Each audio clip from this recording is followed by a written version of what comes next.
The following morning was painted in the quiet gold of dawn. The world outside had begun to move again, headlines shifting from outrage to fascination, reporters chasing the mystery of Adrian Choi's disappearance. But for Lila, time moved differently now. Slower. Quieter. She sat by the window of a small cottage by the sea, a steaming cup of tea in her hand, watching Sophia sleep on the couch, her violin resting by her side. The child had fallen asleep mid-practice the night before, the faint sound of her bow fading into the rhythm of the waves. For the first time in years, Lila hadn't felt alone. The cottage was an old friend, a retreat she hadn't visited since before everything fell apart. It smelled faintly of salt and pine, with sheets of old music scattered across the table and a cracked mirror reflecting the soft light of morning. Lila picked up her journal, the one she'd begun the week Adrian betrayed her, and wrote slowly, deliberately, "Revenge has a sound. But forgiveness, it's silent." She closed the book, breathing deeply. The stillness of the sea calmed her. But that peace was fragile, like a note waiting to break.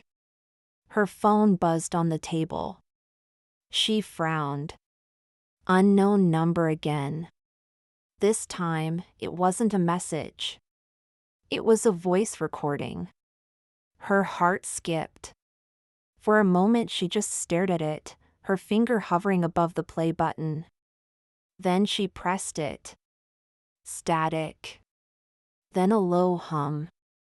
The faint scrape of piano keys. And then, his voice. "Lila, if you're hearing this, it means I didn't make it out the way I planned. Don't think this is guilt. It's confession." Her breath caught. "I used to tell myself that I stole your song because I needed it. Because the world wouldn't listen unless it came from me. But that wasn't true. The truth is, I couldn't stand that your music made people feel something mine never could." He paused. The sound of the sea was faintly audible behind his voice. "I didn't destroy you because I hated you, Lila. I destroyed you because you reminded me I was hollow." There was a long silence. Then his voice softened, almost broken. "I left Sophia your melody. The real one. She deserves to know what honesty sounds like. Maybe she'll do what we never could, make music that heals instead of hurts." The recording ended.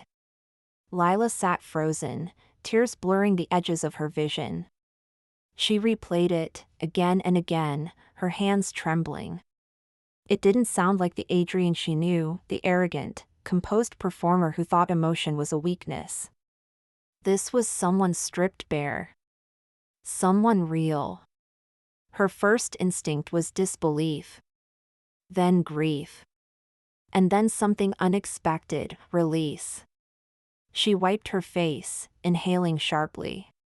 "You've finally learned how to tell the truth," she whispered. When Sophia woke, she found Lila sitting at the piano, a faint smile on her face. The window was open, letting in the morning air, and the sheet music from the night before was spread out across the stand. "Morning," Sophia said sleepily. "What are you playing?" "Something new," Lila said. "Something for both of us." The girl climbed onto the bench beside her, curiosity lighting her eyes. "Is it another sad song?" Lila smiled gently.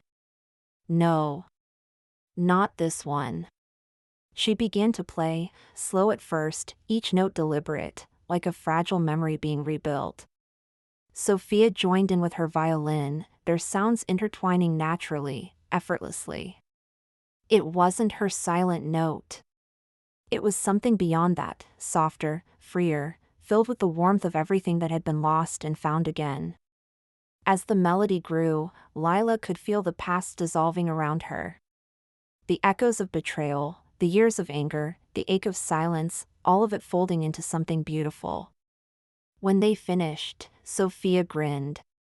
"What's it called?" Lila looked out toward the sea, where the sunlight glimmered over the waves like golden keys. The sound of tomorrow, she said. Because that's what we have now. Sophia's face brightened. Can I play it for people someday? Yes, Lila said softly. Play it everywhere. Let them hear where real music comes from. That evening, as the sun dipped below the horizon, Lila received one final email. No sender. No subject. Just a single attachment, an audio file titled finalperformance.wave. She clicked it. It was Adrian again, but this time, he wasn't speaking. He was playing. The piano sounded distant, as though recorded in a large, empty hall. The melody began with the familiar opening of her silent note, but this version evolved, no longer tragic, no longer broken. Halfway through, the key shifted. Major chords. Warmth. Hope.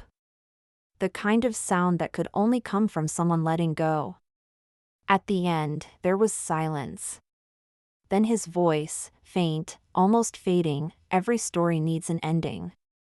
This one's yours now. Tears fell freely down her cheeks as the file ended. She didn't replay it this time. She didn't need to.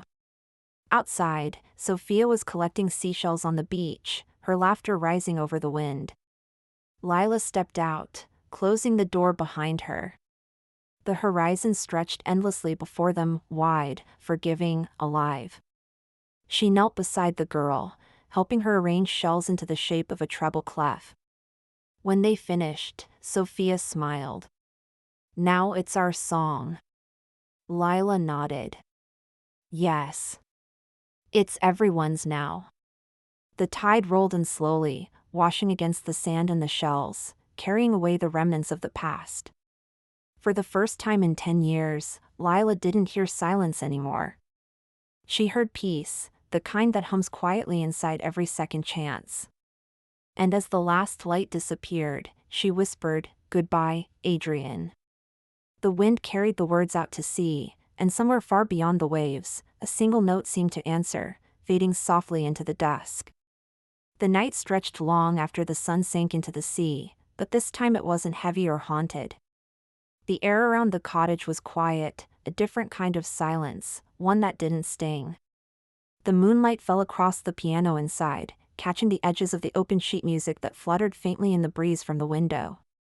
Lila stood outside, barefoot on the damp grass, staring at the horizon. The ocean glimmered under the silver light. Every wave seemed to whisper pieces of the past, fragments of memories that no longer hurt. Adrian's laughter. The first song they wrote together. The betrayal. The years of silence. All of it was still there, but softer now, like a song replayed from a distance. Behind her, Sophia was still awake, sitting cross-legged on the couch, her violin in her lap. The little girl hummed the melody they'd written that morning, the sound of tomorrow, in a soft, sleepy rhythm. You should rest, Lila said gently, stepping back inside. I'm not tired, Sophia murmured. I was thinking, do you think my daddy can hear us? Wherever he is? The question made Lila pause. For a moment, she didn't answer. Then she knelt in front of her and brushed Sophia's hair back from her face. Yes, she said finally. I think he can. And I think he's proud of you. Even though he did bad things? Even then, Lila whispered.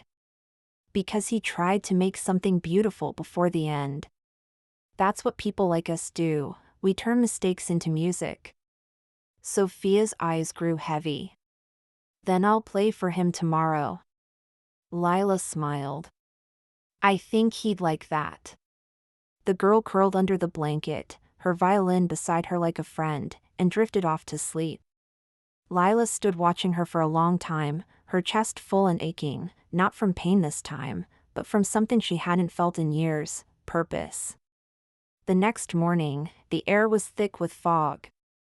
Seagulls cried somewhere beyond the mist. Lila sat by the piano again, reading through the last page of the sheet music Adrian had sent before he disappeared. It was his final version of her silent note. But something strange caught her eye, a faint marking at the bottom corner, almost invisible. Tiny letters, written in the same neat script he'd always used. For her, and for the silence between us. She exhaled shakily.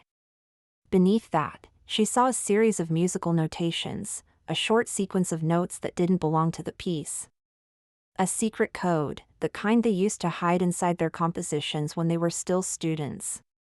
It was something only the two of them would recognize. She took a pencil and scribbled the notes on a separate sheet, humming the sequence softly. It was brief, only 4 bars, but it led perfectly into a different melody.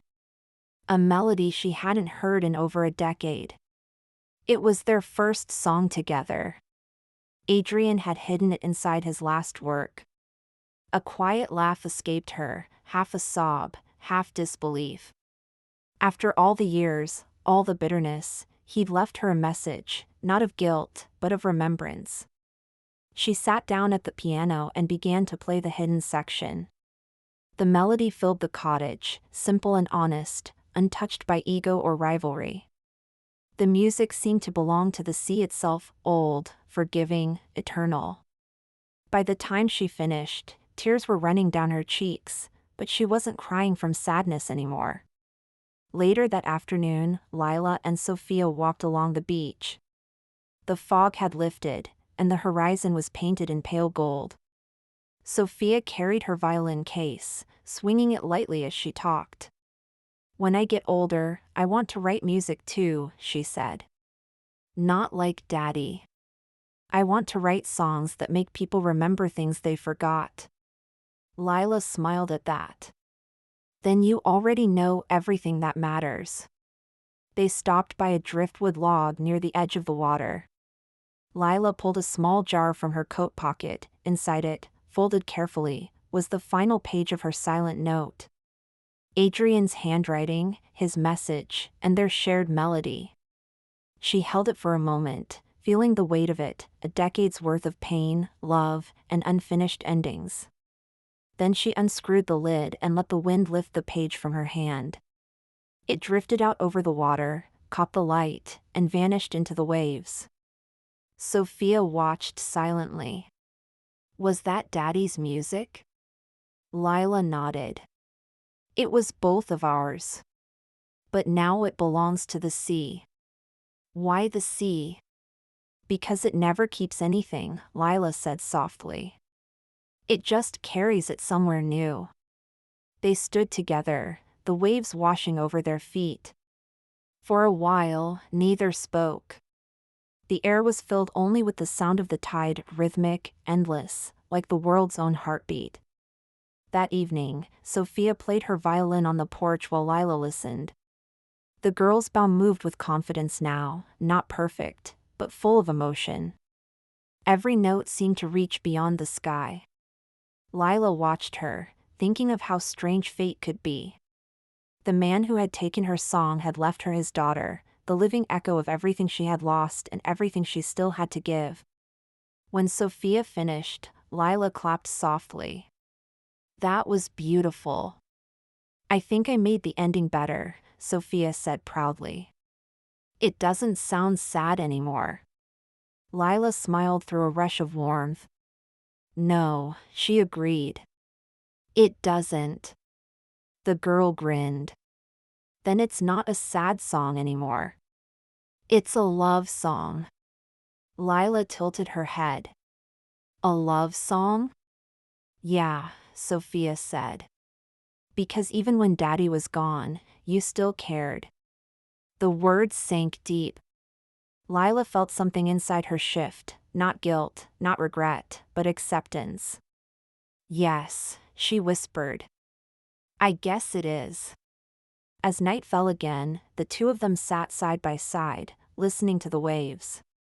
In the distance, faintly, came the sound of a single piano note, low, clear, and lingering. Lila smiled, her eyes glistening. She didn't turn toward the sound. She didn't have to. She knew who was playing. And for the first time since her voice was stolen, she whispered into the darkness, "I forgive you."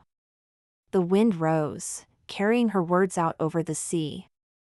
The tide responded with a gentle hush, not silence this time, but something softer, kinder. Music.